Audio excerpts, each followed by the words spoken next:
Imagine finding out that the most prolific serial killer in modern history didn't hide in some dark alley. He Right. didn't use a weapon, and he never fled the scene of the crime.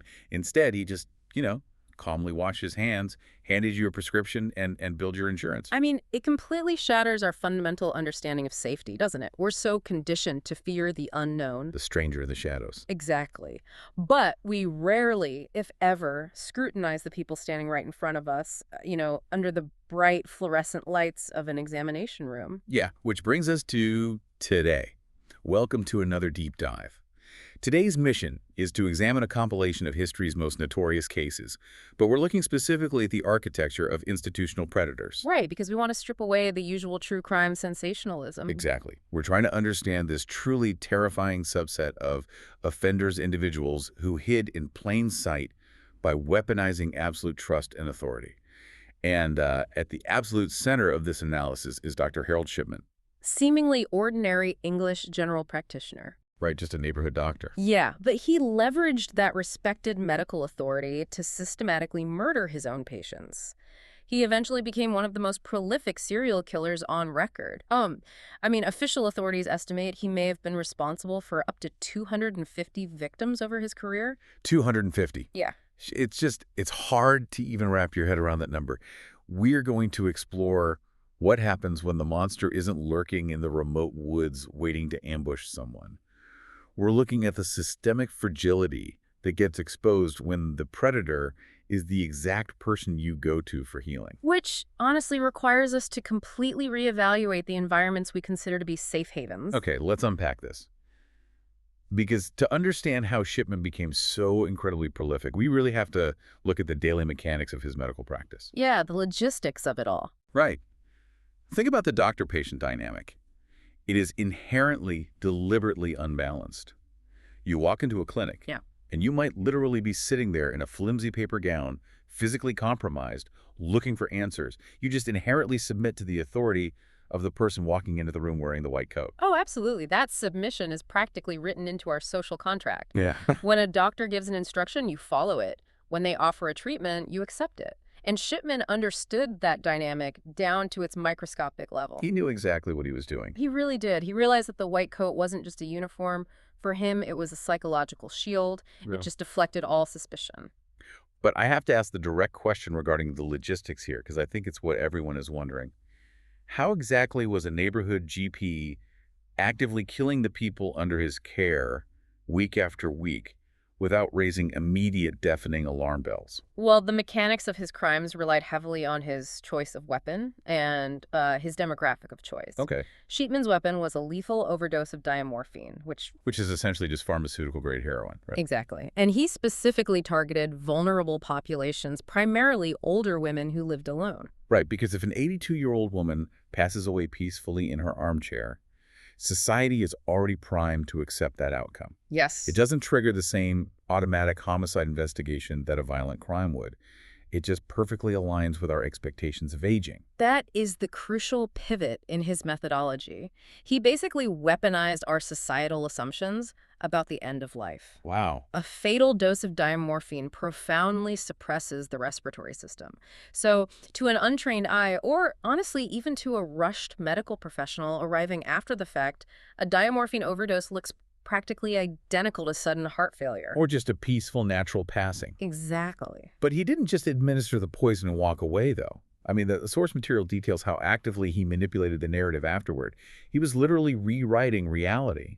Yeah, he was meticulous about constructing a retroactive alibi. After he had administered the fatal dose, he would go right back to his office, open the patient's computerized medical file, and just alter their digital history. And we really have to remember the context of the 1990s IT infrastructure here. Oh, for sure. These weren't cloud-based systems with immutable blockchain ledgers or anything. Far from it. These were localized desktop databases. Shipman would enter fabricated symptoms into the system, complaints of severe chest pain, sudden shortness of breath, chronic fatigue. Just making that up. Entirely. And sometimes he would date these entries to look like they had occurred weeks prior. He was actively creating a documented medical history that would perfectly justify a sudden, natural death. It is staggering to think about. He's literally writing the scripts for their demise after the fact. He kills them and then just creates the digital evidence to prove they were already dying. And then comes the darkest part of the sequence, honestly. Yeah. Because he was their attending physician, the system granted him the authority to sign their death certificates. Oh, right. So he entered those exact same false medical justifications right onto the official legal documents.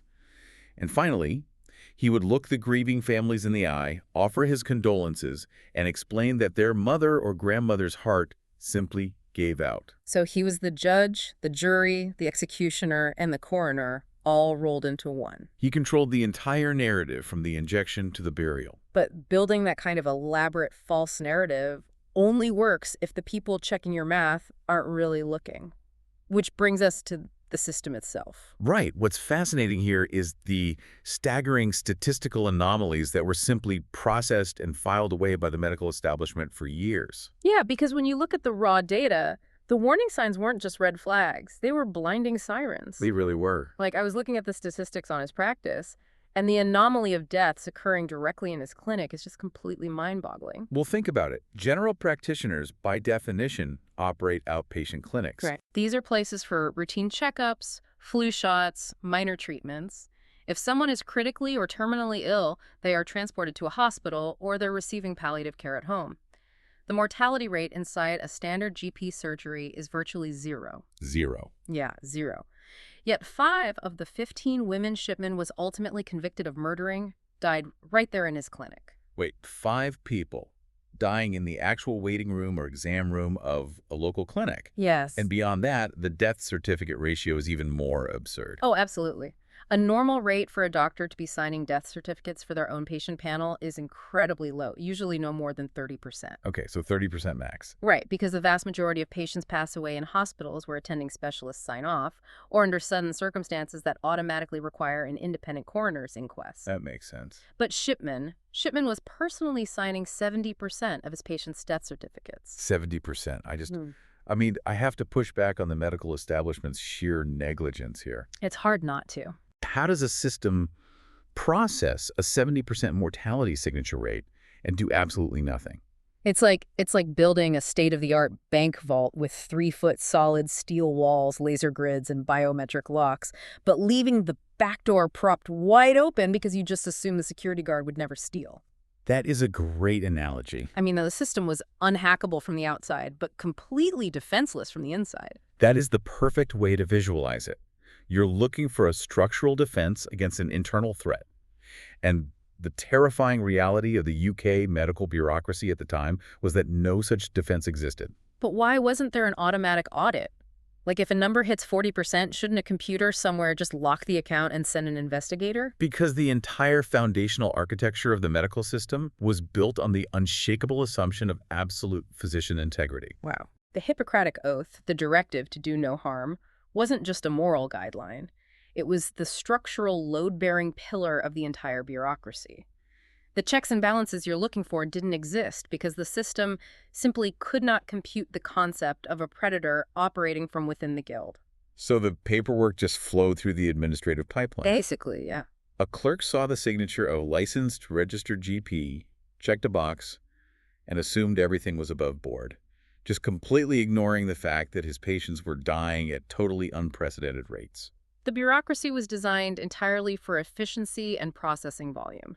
It was built to catalog information, not to question the fundamental morality of the person providing it.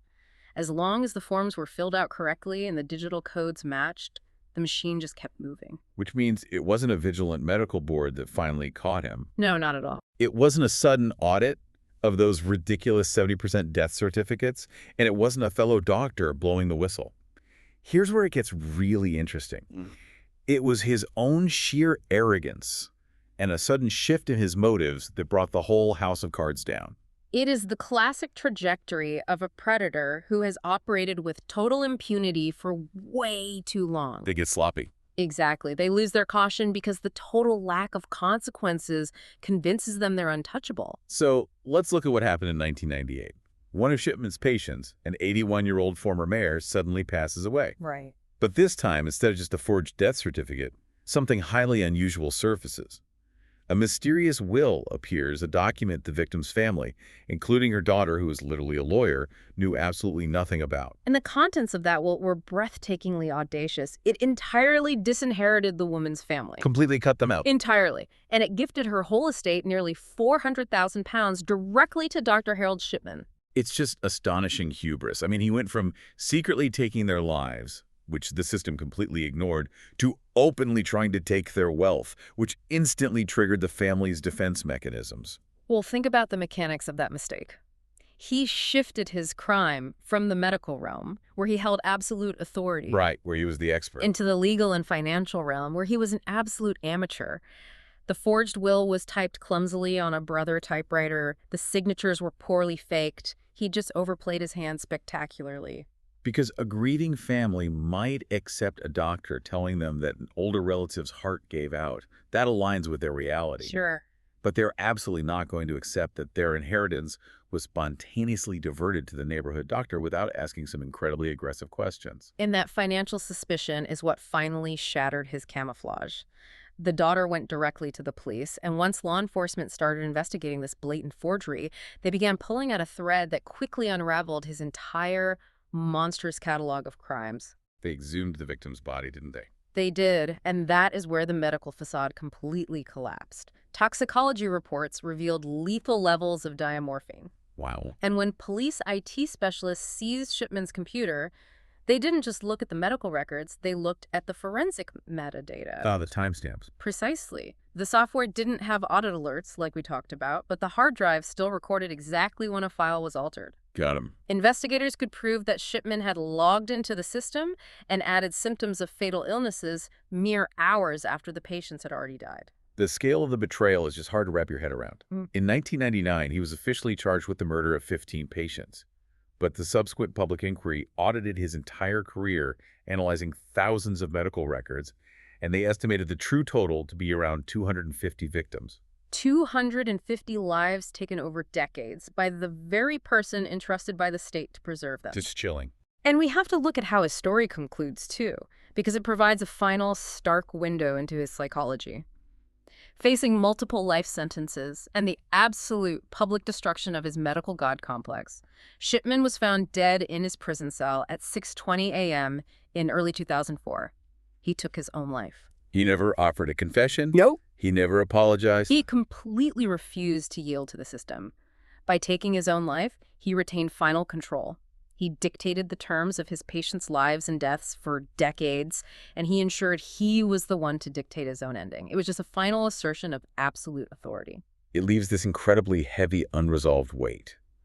You know, we want justice to involve answers, but he just took those with him. He did. And it forces us to look at the broader psychology of killers who utilize this kind of systemic camouflage. Because Shipman is terrifying.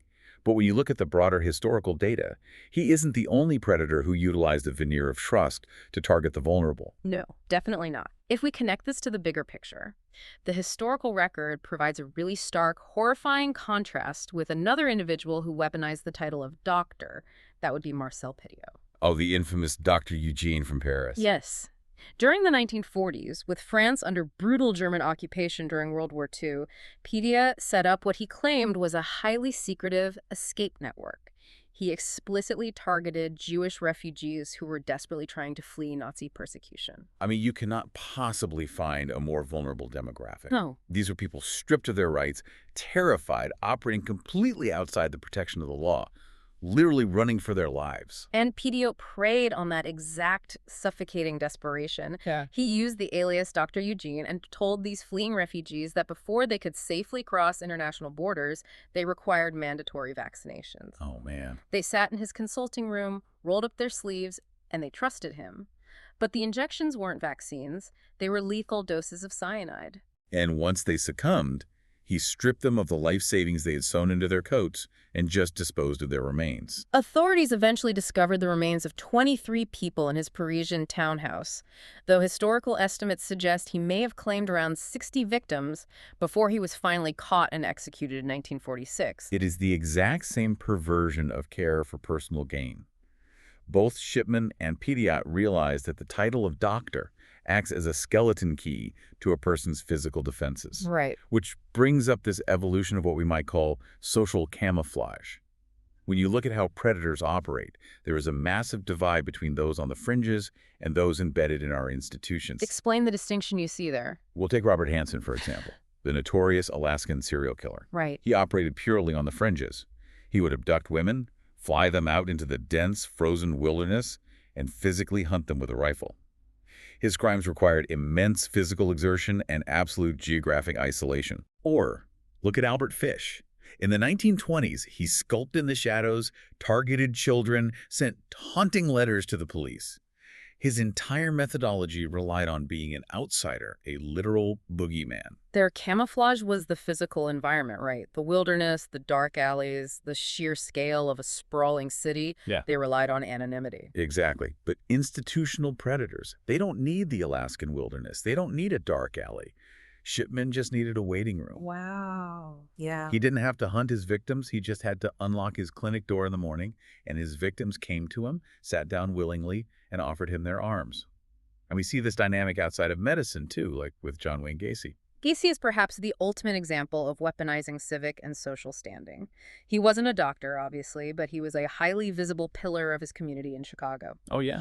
He was a successful contractor, he was heavily involved in local politics, and famously, he spent his weekends dressing up as a clown to entertain children at parties and charity events. He was exactly the guy you wanted on your neighborhood committee.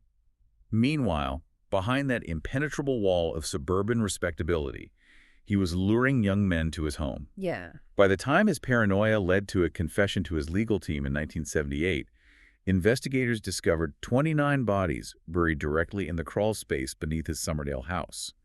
He was eventually charged with the murder of 33 victims.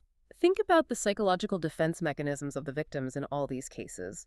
If a stranger approaches you in a dark alley, your biological alarms scream at you to run. The adrenaline spikes. Right, adrenaline spikes. But if a doctor hands you a pill, or a prominent businessman offers you a contracting job, or a community leader in a clown suit asks for help, your brain actually suppresses those alarms. It overrides your instincts. Exactly. Shipman, Pediat, Gacy. Yeah. They bypassed our natural defenses by cloaking themselves in the very symbols we are taught to trust from childhood. It is deeply unsettling, mostly because it removes our agency.